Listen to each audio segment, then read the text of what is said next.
Okay, good morning, everyone. Okay, so looks like we're live. Today we are talking about melatonin. So if you're joining live, thank you for joining live. If you're watching the replay, thank you for that. And then you can put in the comments replay so that I know that you're watching the replay. Also, let me know where you're from and what your specialty is, and if you have any questions about sleep. So today we're talking about melatonin use in clinical practice. Thank you to Dr. Lakshmi for submitting this question. And I actually saw this question about melatonin come up recently in a psychiatry Facebook group as well. So I know it's really relevant, and so many of our patients are taking melatonin, and how do we really guide them on that? So we're going to be touching on that a little bit today. I mean, this is just going to be a short little talk, but hopefully you'll get some good pearls and takeaways from this discussion. I'm Dr. Nishi Bhopal. I'm a physician specializing in integrative psychiatry and sleep medicine. And I have a YouTube channel and online course teaching physicians and therapists about practical sleep medicine tools. I actually have a melatonin course as well. It's like a little mini course teaching you about the essentials of prescribing melatonin best practices for your clinical practice. So I'll put the link to that course if you're interested in the comments.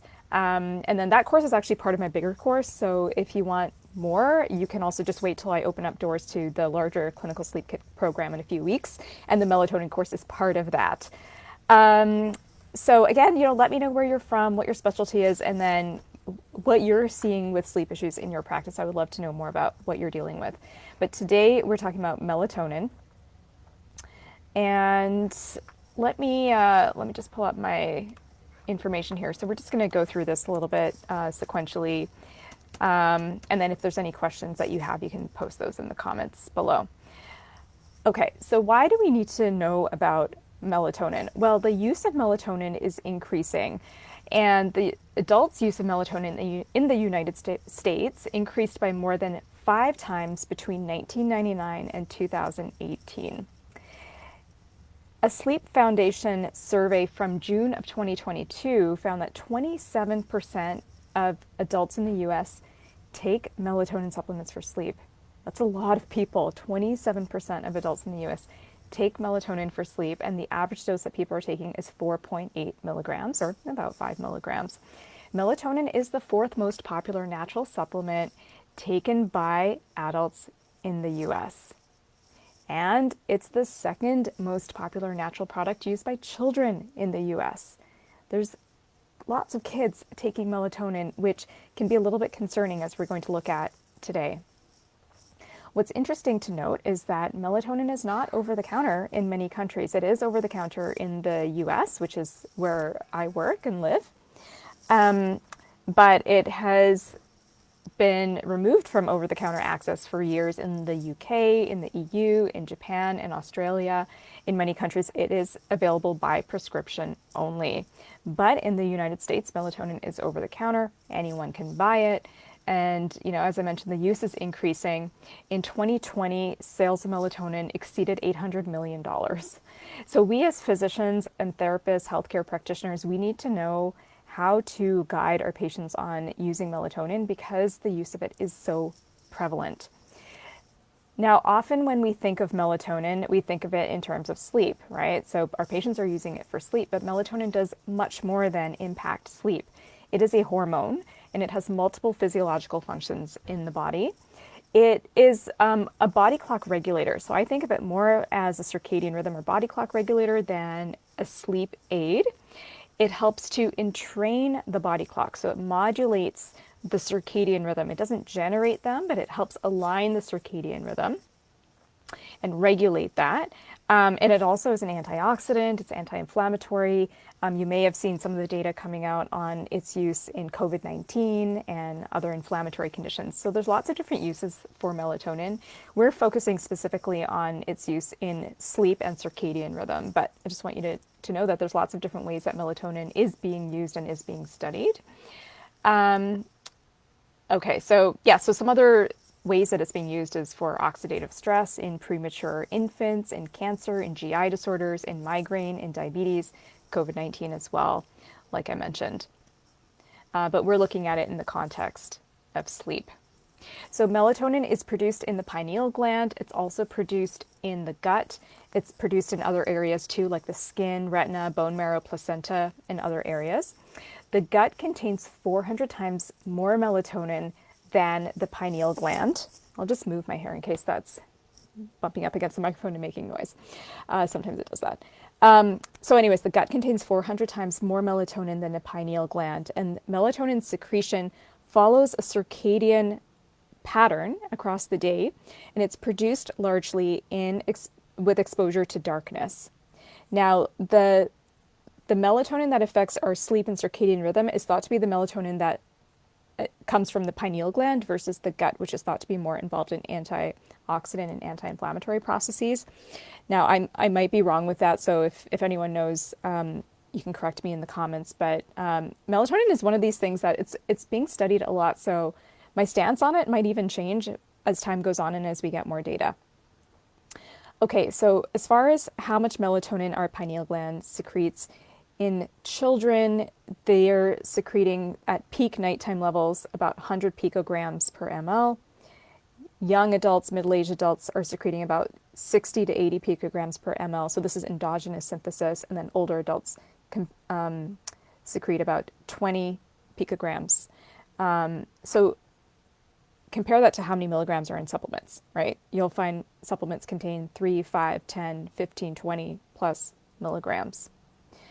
Melatonin is secreted from, synthesized rather from tryptophan, which is then converted into serotonin, which is then converted into melatonin. So that's the synthesis pathway. Okay.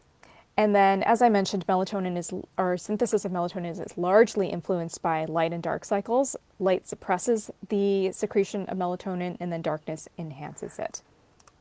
Okay, so let's move on. So that's just a little primer on what melatonin is. Let's talk about supplements.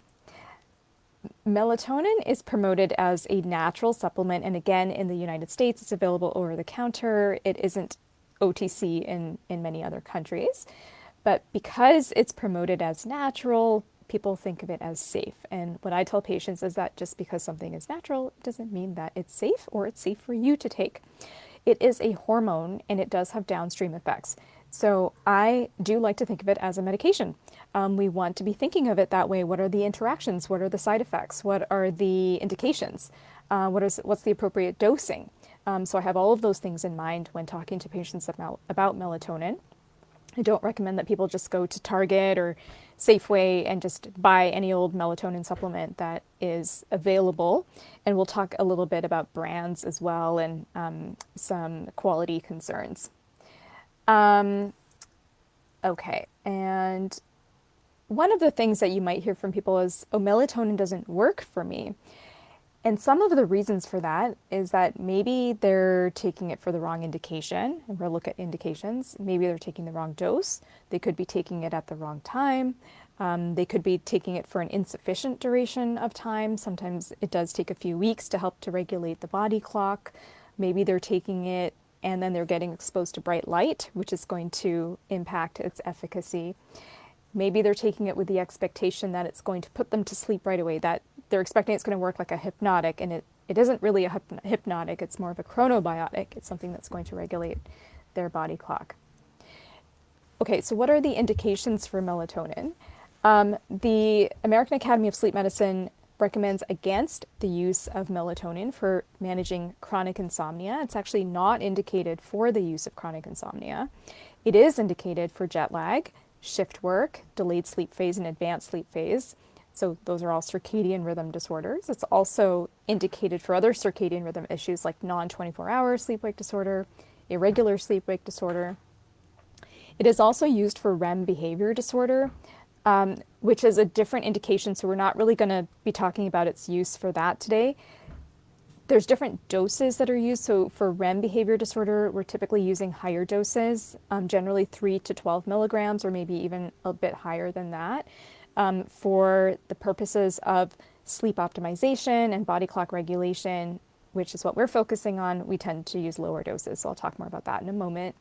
And then in pediatrics, melatonin is indicated for children with autism, ADHD, and then with irregular sleep-wake disorders for kids and adolescents, and then in kids with neurological disorders. There's also some use for melatonin in adults over the age of 55. There is an extended release version of melatonin prescription, which is called Circadin. It's 2 milligrams of extended release melatonin. It's used outside of the US, and it is by prescription only. And the thinking there is that melatonin secretion decreases with age. And so older adults might benefit, people older than 55 might benefit from the use of extended release melatonin. So I have been using 1 to 2 milligrams of extended release melatonin in my patients over 55 if they are struggling with sleep, and it has been helpful. There's also some evidence that it can be useful in menopause, and studies are indicating a use of 3 milligrams for 3 months, and then potentially for ongoing support long-term after that for sleep. Patients on certain medications that can deplete melatonin would also benefit from long-term use. So I might recommend it long-term in patients who are using fluoxetine, for example, which can deplete melatonin, or patients on beta blockers.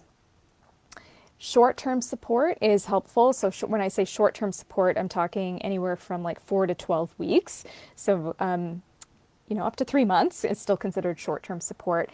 And that can be helpful to reset the circadian rhythm, especially if your patient has a little bit of a delayed or advanced sleep phase, or to fine-tune some mild sleep issues. Again, it's not for chronic insomnia, but it can be helpful as a sleep optimizer.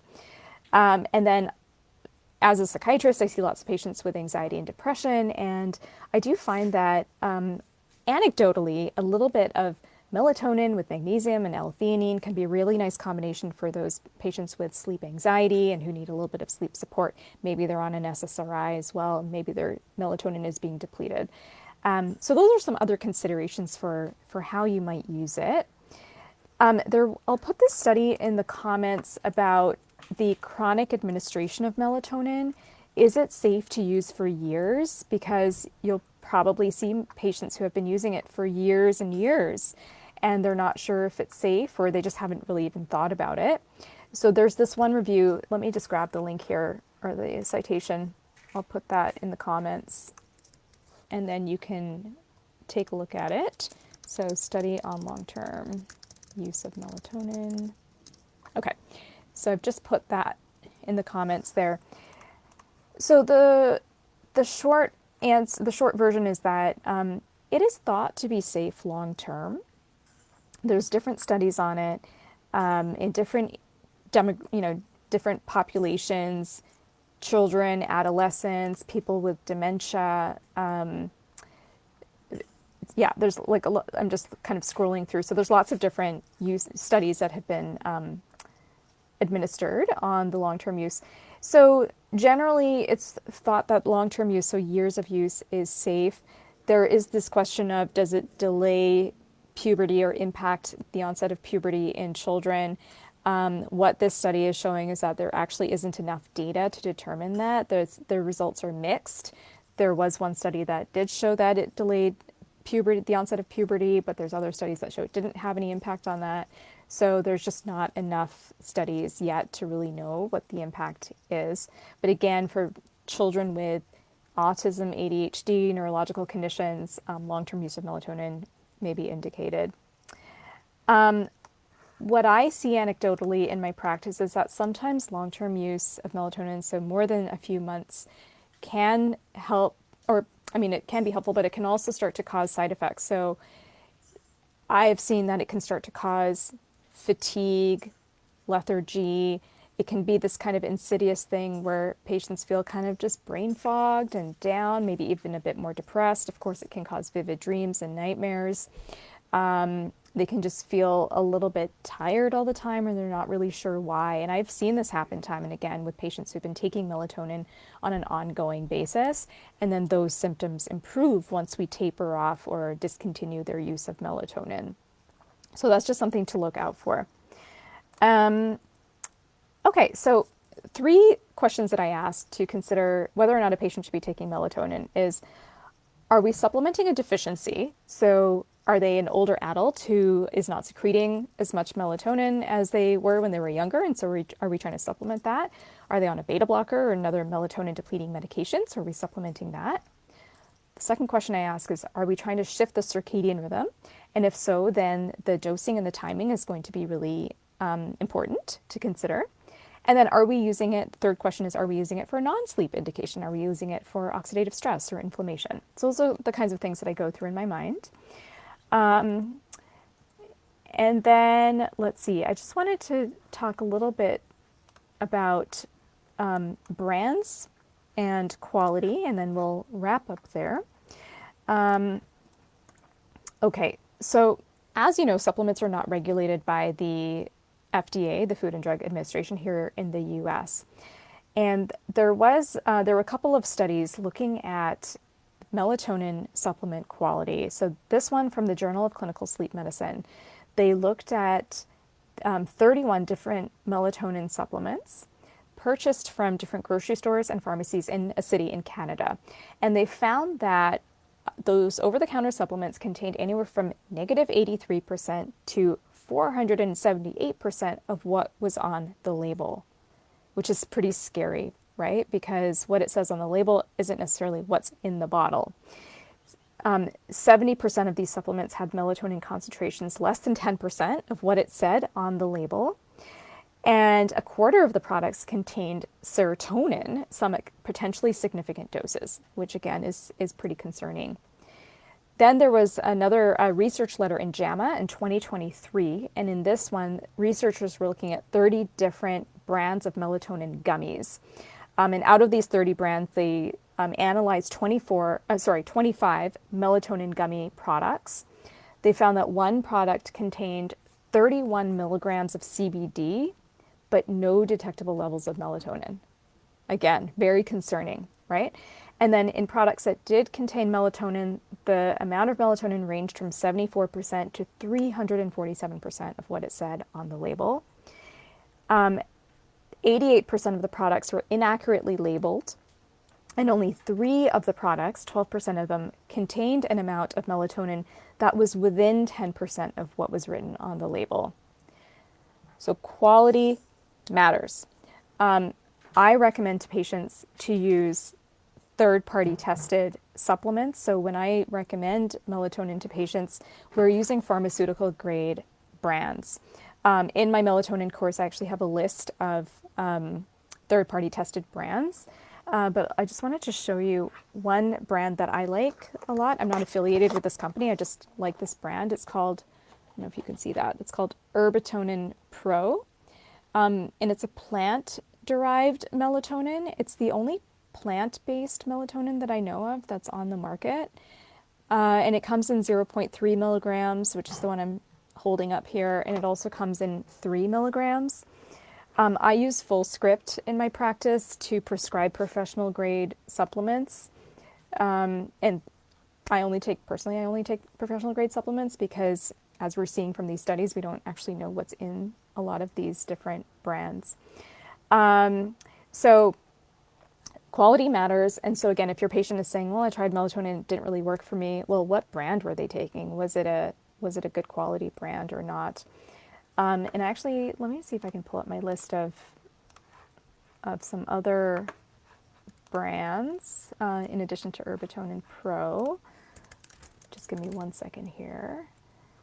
Okay, so some other ones that are third-party tested are Designs for Health, Life Extension, Natrol. So a lot of the studies in kids have been done using the Natrol brand, Nature Made, the Now brand, Ollie gummies. I don't love gummies because they have lots of sugar and they're not my favorite type of product to use, but they are pretty popular. So Ollie is third-party tested, Pure Encapsulations, Thorn, and there's some other ones as well. And so I have a whole guide to that inside the course. Okay, and then I know we're kind of going long here. We didn't expect to be on here this long, but I'll just wrap up with some dosing strategies. So for general health and sleep support, I usually use 0.3 milligrams to 1 milligram. As I mentioned, for adults over 55, 1 to 2 milligrams extended release. And then for circadian rhythm realignment, I usually use somewhere between 0.3 to to 3 milligrams. And then the timing is going to be variable depending on what you're using it for. Okay, so I think we'll wrap up there. I hope that was a helpful overview of melatonin supplements. If you have any questions, if you're watching the recording, then go ahead and put your questions and comments underneath this video, and then I can answer them on the next live, or I can just answer them in the comments. As I mentioned, I have a course on melatonin, so I'll put the link there in the comments, but that course is part of my bigger course that's going to be opening up in a few weeks, and so you can stay tuned for that if you want the melatonin course, plus a whole bunch of other stuff that I'll talk more about later. I'll be doing some live webinars on sleep supplements in the coming weeks as well, so you can stay tuned for that. In the meantime, you can get my free sleep mini course for outpatient doctors and therapists, and so I'll put the link to that in there as well. And so thank you, Dr. Lakshmi, again for your question on melatonin. I hope this answered some of your questions and concerns, but if there's anything you want to clarify, let me know. And then I'm taking a break tomorrow. Tomorrow's Sunday. As you know, as you may know, I'm doing a personal challenge of a daily Facebook Live. I'm taking Sundays off. So I'll be back on Monday, and let me just look at my calendar here and I can tell you when. Let's see, today's the 27th. So I'll plan to come on around maybe 9 or 9:30 again, Pacific time, Monday morning. Doesn't look like I have any patients scheduled right now, but that might change. So I'll plan to come on in the morning, and if I do end up having patients scheduled, I'll do it later, maybe around lunchtime. So that's it for today. Have a great weekend. Bye for now.